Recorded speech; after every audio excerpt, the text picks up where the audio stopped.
Good morning, good afternoon, good evening, wherever you are. Welcome to another episode of the ACSS News Broadcast.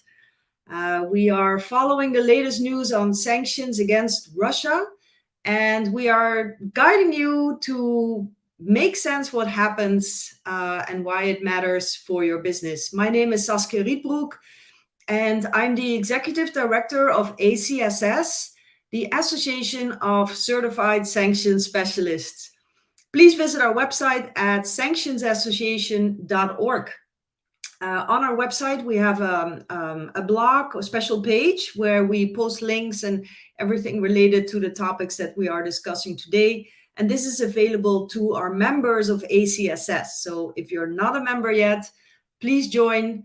It's only about $195 a year, and you get a lot of training and all these resources. So we look forward to seeing you as a member. In this broadcast, we focus on US, EU, and UK sanctions. And today I will cover 4 topics. We are going to talk briefly on a few new entries on the UK list. We are talking about what the EU is doing and what they are planning on doing, as far as we can predict that. Also, news from the Netherlands, my country. They just appointed a Dutch sanctions coordinator. And finally, why Italy can freeze assets so well. It's an interesting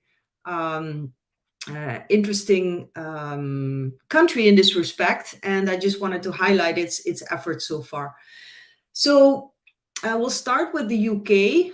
Last week on March 31st, the Foreign, Commonwealth and Development Office updated the UK the UK sanctions list, and they added basically three companies: Photon Pro LLP, Majory LLP, and Jayco Group LP. All 3 UK companies.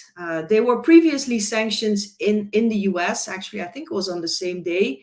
And I actually covered this in my last broadcast on Friday, where I talked about these entities, including these 3 companies, that were part of an international sanctions evasion network. So now the UK has also sanctioned these 3 UK companies that were part of the sanctions evasion network. So as a result, of course, UK companies and entities must freeze their accounts and other funds or economic resources which are owned or controlled by these persons. So that was the first development. Secondly, I see some interesting developments in the press related to EU sanctions. It was reported that the EU may be preparing a new sanctions package, or better said, that they are preparing better compliance measures to enforce existing sanctions. So perhaps instead of coming out with a, 5th package of sanctions in the EU, they will be focusing on the implementation of the current sanctions and closing loopholes. I think that would be a great development, because that's where ultimately the rubber hits the road, right? And the implementation of the sanctions. And von der Leyen, the president of the European Commission, said last week that all the effort should be on forcing the sanctions and, of course, preventing circumvention and evasion. So they call it a so-called compliance package. So we'll have to see what that actually means. It could be, for instance, it could mean that they're going to be new listings of, family members of oligarchs to avoid circumvention of the sanctions, right? So if the oligarch himself or herself is on the list, they can make their spouses do the transactions, or their adult sons and daughters. So if you add the family members to the list, they will be off limits as well. So I also read potentially that there's going to be more additional Russian propaganda channels added to the EU list. So on top of the sanctions that we saw previously against media like RT and Sputnik. And finally, I also read, and again, hasn't come out yet, I hope it will never come out, that the Commission is preparing further reaching sanctions in case they need to move fast, for example, as a reaction to a chemical attack by Russia. But we'll see what happens if a broader sanctions package or a compliance package would happen. It's very sensitive stuff, very political, and always there's business interests that, of course, always play a role. So that was the second development. A third development brings me to my home country here in the Netherlands. It was announced that today the Dutch government has appointed a new sanctions coordinator who will step up enforcement and supervision efforts related to sanctions in several sectors. And you can think of the non-financial services sector, the trust sector, but also art and real estate. And the goal of this coordinator is to strengthen the compliance with and the enforcement of sanctions. Very, very important. It's going to be so this coordinator will direct a government-wide task force. And I hope that they can actually make an impact. I read from the government, on the page of the Dutch government, that they are going to try to detect and enforce sanctions against the most important Russian persons and entities on the sanctions list. They call it the top 200. I have to get this list. I've seen another list, the top 50 list, right? That came out of the repo task force. Well, at least about 20 plus of the names, but I haven't seen this top 200 list. So we'll try to get that and cover that in a next broadcast.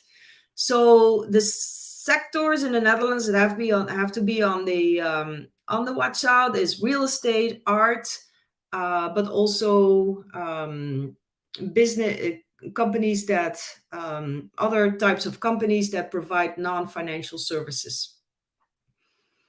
There seems to be a bottleneck in the Netherlands right now with regards to compliance and enforcement. So hopefully this will help, especially with the information exchange between the authorities, and also streamline the efforts to actually freeze assets. So the Netherlands hasn't been very good at that so far, and this is really what is super important, to hit these people on the list in their pocketbooks, freeze their accounts and their assets, and that's going to be vital. So, and this is the last topic. A country that does this very well is Italy. So, why is Italy? Why can they do it? They have. There's actually a couple of reasons. Italy has frozen already, as you've seen in the press, nearly €1 billion worth of villas and yachts belonging to Russian oligarchs. So the reason why they are good at this, there's a very large enforcement agency, sort of like a financial police. This is a special financial police. It's called the Guardia di Finanza, and they deal with tax evasion and financial crime. For those of you in the US, you can think of it's maybe similar to the IRS CI, criminal investigations. Very capable agency, by the way, in my opinion, when it comes to tracking dirty money. These are agents that carry a badge and a gun, and they can pursue high-level, complicated money laundering, terrorist financing, and other national security-related matters. So just to compare, I believe the IRS CI has about 2,000 agents. And this Italian agency has 60,000 people working in it. So that's a lot of people going, that's a lot of manpower to be able to go after this. So very well done, Italy, and keep it up. And there's also there's a better legal framework in Italy as well, to seize assets, because they have an extensive anti-terror and anti-money laundering legislation. Of course, they've always been dealing with the mafia, so that helps. But the newer legal structure was set up after 9/11, right around 2000, in 2001, to deal with international terrorism. And then it was expanded a couple of years later in 2007, to combat money laundering and deal with countries threatening international peace and security. So under that last provision, Italy has now been able to freeze all these assets of the oligarchs on the European sanctions list. And like I said, it's like almost €1 billion that they have frozen. Big yachts, an armored Mercedes belonging to Usmanov. There's one ship I think they're still trying to go after. It's a huge yacht as well in Tuscany, in a port there. It's called the Scheherazade, named after the famous character in the Middle Eastern stories 1001 Nights. And according to some, and I don't know if this is true, it's owned by Mr. Putin himself. So this hasn't been seized yet. I heard that the Ukrainian President Zelensky is calling upon the Italian politicians to freeze this ship, but so far it's not really certain who is the owner. And if you're asking what happens to all these frozen yachts and villas, unlike the property of the mafia, where the Guardia di Finanza can actually seize the property, here they can only freeze it. So that means that nothing can really be done with these houses and yachts for the time being. They cannot sell them. They're only frozen as an economic measure, so they're not confiscated. And in Europe, under European sanctions, the freeze measures are temporary and they have to be extended every 6 months. So as long as the sanctions remain in force, they remain frozen. We have to see how it goes, right? In Europe and in the US with these freezing efforts. Mid-March, there's a new task force that was launched called the Repo Task Force, where several countries, including the US, Australia, Canada, the UK, Germany, and a couple more, Japan, I think as well, they agreed to collect and share information on Russian oligarchs. And their goal, of course, is to freeze their assets. So I think this is an important task force, and hopefully we'll see coming more out of it in the near future. All right, so this was it for today, these 4 developments. Lots going on, lots still to come, I think. So I wish you all good luck in your implementation efforts. If you work as a compliance officer or a general counsel in a company and you have to deal with all this, it's not easy. So if we can help in any way, ACSS has prepared a so-called sanctions toolkit that can really help you get a sanctions compliance program with a policy, some dedicated, some templates for questionnaires for business partners. It also comes with a screening solution that can help you check if somebody's on the list or not, training, and some other very essential things that can help you stay out of trouble with sanctions. So this sanctions toolkit, if you need information on it, please send me a message or go to sanctionsassociation.org. So let's see if there's some questions, and there is a little bit of delay, so I'm just going to wait here to see if there's questions, because sometimes I see them coming in a little later. So if you have any questions, you can put them in LinkedIn, and I will just wait if there's anything.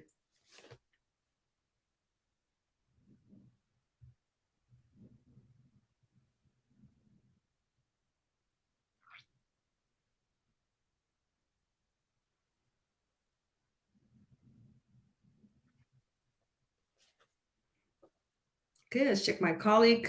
Renato, do you see anything coming in? Not yet? Or any comments, right? Any comments on things that you have seen or that you expect that will be happening in the near future, or any challenges that you have encountered? Feel free to put it in the LinkedIn chat. Or any topic that you would like me to cover in the near future.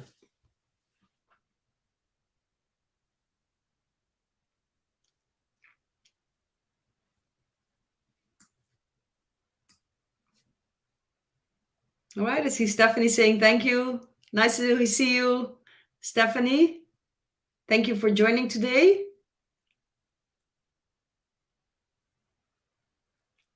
All right, I think we have no further questions, so let's call it a day. We'll be back tomorrow. We'll see what has happened on the OFAC, EU and UK sanctions front, and wishing you a great next part of your day. Thank you very much. Bye-bye.